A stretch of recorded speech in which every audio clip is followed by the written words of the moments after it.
Hello everyone, welcome to our YouTube channel education compounder PK. तो आज जो मेरा प्रश्नावली 8.1 का यह मेरा लास्ट क्वेश्चन है, ठीक है। जो देखिए प्रश्नावली 8.1 का मेरा last question 11th number question कह रहा है क्या। देखिए किसी भी क्वेश्चन को सॉल्व करने से पहले आप इसको देखिए, पहले को क्या दिया हुआ है वह आप देखिए और क्या हमको निकालना है या मतलब क्या सॉल्व करना है उसको देखिए, ठीक है।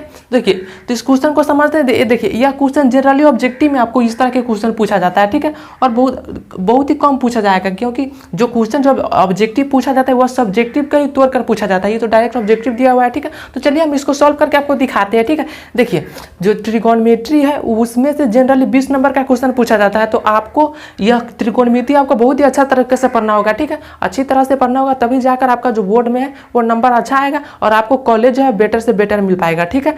तो चलिए पहले इस क्वेश्चन को सॉल्व करके हम दिखाते हैं। देखिए आप अगर त्रिकोणमिति आप जो 10th क्लास से ही जो बेसिक आपका जो 10th क्लास में ही बन जाना चाहिए, नहीं तो आप जब 11th 12th कीजिएगा या फिर जो भी ITI पॉलिटेक्निक जो भी कीजिए उसमें सभी में आपको जो साइन कॉस थीटा पढ़ना ही आपको पीछा नहीं छोड़ेगा, या 12th तक आपको यह पीछा करेगा। इसीलिए आप अगर 10th क्लास में आप इसको अच्छी तरह से नहीं पढ़िएगा तो आपको कुछ नहीं होने वाला। 11th 12th में कुछ नहीं समझ में आएगा। जो इंटीग्रेशन पढ़ना रहता है वह सब साइन कॉस पे रहता है, तो आप इसको नहीं पढ़िएगा तो आपको समझ में कुछ नहीं आने वाला, ठीक है। तो इसीलिए हम बोलते हैं बार बार कि जो साइन कॉस 10th क्लास में आप इतना अच्छी तरह से मजबूत कर लीजिए, जो ताकि जो आगे जब हम 11th 12th में जाएंगे साइंस या फिर जो अभी आपका चॉइस है वो लीजिए, लेकिन साइंस आपको लीजिएगा तो कोसाइन कॉस थीटा बहुत ही अच्छी तरह से पढ़ना होगा, ठीक है। तो चलिए इस क्वेश्चन को हम सॉल्व करके दिखाते हैं।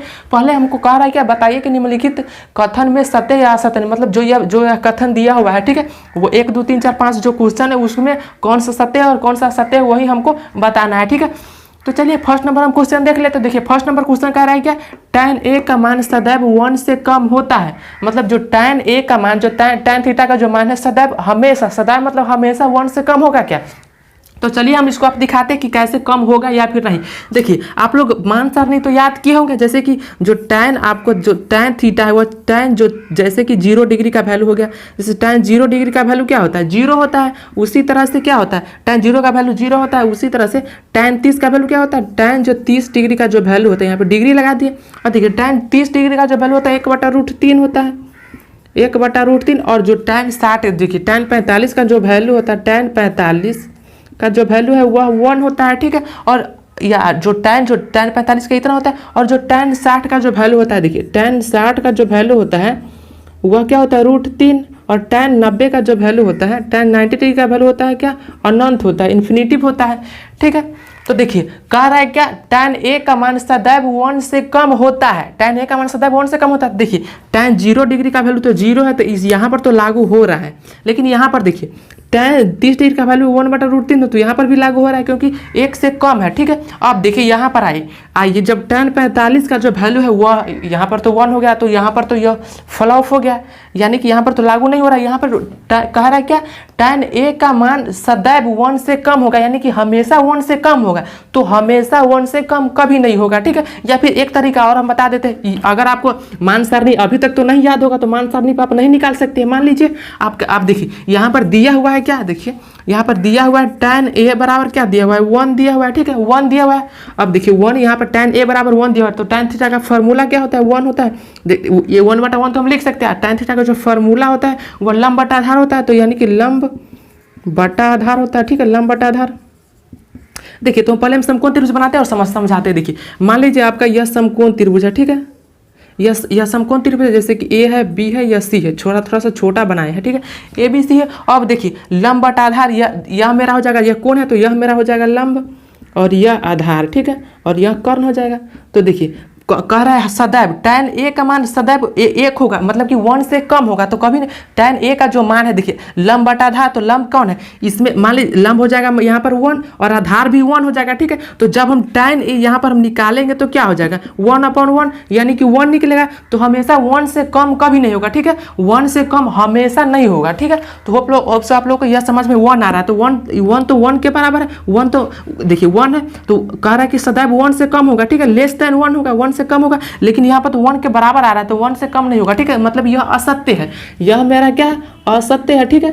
आप यह मेरा असत्य है, या फिर या फिर देखिए इस प्रकार से। चलिए होप सो आप लोग को समझ में आ गया होगा, ठीक है। चलिए नेक्स्ट क्वेश्चन देख लेते हैं। जनरली आप इस तरह के क्वेश्चन पूछा नहीं जाता है, ठीक है। तो आप लोगों को बता दिए, आप लोगों को क्लियर हो गया होगा। आप देखिए मान सारणी के आधार पर भी याद रख सकते हैं, या फिर जो अभी बताया उस पर भी याद रख सकते हैं। अब दूसरा देखिए, दूसरा क्या कर रहा है, कोण ए के किसी मान के लिए, किसी मान के लिए, किसी मान के लिए, सभी सदैव नहीं बोल रहा है, हमेशा, हमेशा यहाँ पे नहीं बोल रहा है, किसी मतलब एक के लिए, कोण ए के किसी मान के लिए सेक ए बराबर 12/5 हो सकता है। देखिए सेक ए का जो फॉर्मूला होता है, देखिए सेक थीटा का जो फॉर्मूला जो होता है आपको हम बताएं, कॉस का उल्टा होता है, यानी कि कर्ण बटा क्या होता है, कर्ण बटा आधार होता है, कर्ण बटा आधार होता है। देखिए कर्ण बटा आधार होता है। हम आपको समकोण त्रिभुज पहले बनाते हैं, उसके बाद समझाते हैं, आपको अच्छी तरह से समझ में आएगा। देखिए जैसे कि यह ए है और यह बी है और यह सी है, ठीक है। इस तरह से ए बी सी, यह मेरा समकोण है। तो देखिए किसी भी समकोण त्रिभुज के सबसे जो बड़का भुजा होता है वह कर्ण होता है, कर्ण। और यह यहाँ पर tan सेक ए दिया हुआ है, तो यह मेरा जो कोण यह है, तो इसके सामने का भुजा यह हो जाएगा मेरा लंब, ठीक है। यह लंब हो जाएगा और यह आधार, ठीक है। तो देखिए यहाँ पर देखिए इस तरह के क्वेश्चन आप आराम से पहचान जाइएगा, ठीक है। देखिए सेक थीटा का जो फॉर्मूला होता है वह कर्ण बटा आधार होता है, और सबसे बड़का भुजा सब कर्ण होता है, सबसे जो बड़ा होता है वही मेरा कर्ण होता है। और इसमें कोण बड़ा छोटा हो सकता है, आधार भी बड़ा हो सकता है, या फिर लंब भी बड़ा हो सकता है, कोई भी बड़ा छोटा हो सकता है, ठीक है। तो देखिए यहाँ पर सेक थीटा का फॉर्मूला क्या है, कर्ण बटा आधार है। तो कर्ण देखिए यहाँ पर 12 दिया हुआ है, और जो यह आधार है वो छोटा दिया हुआ है, यानी कि कर्ण देखिए समकोण त्रिभुज का सबसे बड़का भुजा क्या होता है, कर्ण, यानी कि कर्ण सबसे बड़का होता है, यानी कि कर्ण। यहाँ पर देखिए कर्ण 12 दिया हुआ है, और जो यह आधार में से कौन छोटा बड़ा हो सकता है, यानी कि यह सत्य है, यह सत्य कोण ए के किसी मान के लिए, ठीक है। सेक के बराबर 12/5। देखिए ऊपर वाला को आपको देखना है, फॉर्मूला पे आपको देखना है, कर्ण सबसे बड़का भुजा होता है। अगर यहीं पे इस तरह से दिया रहता है, जैसे कि 5/12 दिया रहता है, ठीक है। तो इसका तो फॉर्मूला क्या होता है, कर्ण बटा आधार, और कर्ण से तो कर्ण जो होता है वो सबसे बड़का भुजा होता है। तो यहाँ पर तो यह तो छोटा है, तो अगर यह छोटा रहेगा, ठीक है। देखिए इसी ऊपर दोनों में से देखना है, जो भी अगर ऊपर वाला बड़ा रहेगा, सेक के केस में ऊपर वाला बड़ा रहेगा तब यह सत्य होगा, अगर नीचे वाला बड़ा रह जाएगा तो यह असत्य होगा, ठीक है। तो यह मेरा असत्य हो जाएगा, ठीक है। यह मेरा असत्य होगा, ठीक है। देखिए असत्य होगा, सॉरी यह सत्य होगा। यहाँ पर तो सत्य होगा, जब नीचे वाला बड़ा रहेगा तब असत्य होगा, ठीक है। तो यहाँ पर तो यह सत्य हो रहा है क्योंकि ऊपर वाला बड़ा है, और कर्ण समकोण त्रिभुज का सबसे बड़का भुजा कर्ण होता है। अगर देखिए आपको यह सेक पूछे तो ऊपर वाला को सिर्फ देखना है, अगर ऊपर वाला बड़ा है तो यह सत्य होगा, नहीं तो असत्य होगा, ठीक है। इतना ही आपको याद रखना है। चलिए अब देखिए नेक्स्ट क्या कर रहा है मेरा, नेक्स्ट कह रहा है क्या, नेक्स्ट कह रहा है, देखिए अगला कह रहा है क्या, कॉस ए को ए, देखिए मतलब कॉस ए कोण ए के कोसेंट का संक्षिप्त रूप है, मतलब कि कॉस ए कोण ए के कोसेंट का संक्षिप्त रूप है। तो यह सारा नाजायज है। यह देखिए कौसेक का जो संक्षिप्त रूप होता है, कोसेंट का जो संक्षिप्त रूप होता है वह कौसेक होता है, कौसेक। आप अगर पढ़े होंगे ध्यान से तो कौसेक होता है, ठीक है। आप पिछले वाला जो वीडियो देखे होंगे तो कोसेक जो होता है वह संक्षिप्त रूप होता है कोसेंट का, कौसेक होता है, ठीक है। यहाँ पर पूछ रहा है कॉस ये संक्षिप्त रूप है, तो कॉस से कोसाइन का संक्षिप्त रूप होता है,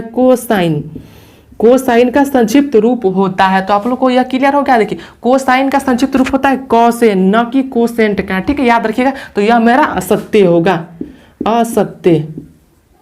अब देख लेते हैं मेरा अगला। देखिए अगला क्या है, कॉट और ए का गुणनफल है, कॉट और ए का गुणनफल है। तो देखिए हम करके दिखाते हैं, देखिए कॉट और ए का गुणनफल है। जैसे कि आप देखिए मान लीजिए मान सारणी पे हम चलते हैं। देखिए जैसे कि कॉट 30 डिग्री है, ठीक है। इसका वैल्यू क्या होता है, 1/√3 इसका वैल्यू होता है, ठीक है। अगर आप नहीं मान सारणी पढ़े तो हम नेक्स्ट वीडियो मान सारणी का ला रहा है, ठीक है, उसको आप देख लीजिएगा, आपको क्लियर हो जाएगा। देखिए कॉट 30 डिग्री का मान 1/√3 होता है मान लीजिए, और यह जो काम करेगा वह ए का काम करेगा। जैसे कि कॉट जो ए है वह ए का वैल्यू, ए का जो काम करेगा वह 30 करेगा, कॉट का काम कॉट करेगा, ठीक है। तो जैसे हम यहाँ पर जैसे कि मान लीजिए अगर गुणनफल इसके बिहार पे हम अगर हम सॉल्व करने की कोशिश करें तो कह रहा है क्या, कॉट और ए का गुणनफल है, मतलब कि कॉट गुना ए ऐसा है। तो अगर ए का काम अगर 30 कर रहा है तो इसका वैल्यू कुछ होना चाहिए और इसका भी वैल्यू कुछ होना चाहिए। देखिए यहाँ पे साइन थीटा का जो फॉर्मूला होता है वो लंब बटा कर्ण होता है। और देखिए यहाँ पर जो साइन थीटा का वैल्यू दिया हुआ है 4/3, देखिए 4/3। और आपको हम बता चुके हैं कि समकोण त्रिभुज के सबसे जो बड़का भुजा होता है वह कर्ण होता है, लेकिन यहाँ पे कर्ण छोटा दिया हुआ है तो यह कभी सत्य नहीं होगा, ठीक है, यह असत्य होगा। तो यहाँ पर हम लिख दिए असत्य, ठीक है। तो होप्स आप लोग को ये 11th नंबर क्वेश्चन आपको समझ में आ गया होगा। तो नेक्स्ट डे से हम नेक्स्ट डे से है हम प्रश्नावली 8.2 शुरू करने वाले हैं, ठीक है। तो चलिए मिलते हैं नेक्स्ट वीडियो में। तो अगले वीडियो से आपको प्रश्नावली 8.2 का जो वीडियो है वो मिलना शुरू हो जाएगा, ठीक है। उससे पहले हम जो मान सारणी है उसको याद करने का एक तरह बेसिक ट्रिक आपको बता देंगे, ठीक है, जिससे आप 5 मिनट में उसको याद कर सकते हैं। चलिए मिलते हैं नेक्स्ट वीडियो में, तब तक के लिए जय हिंद।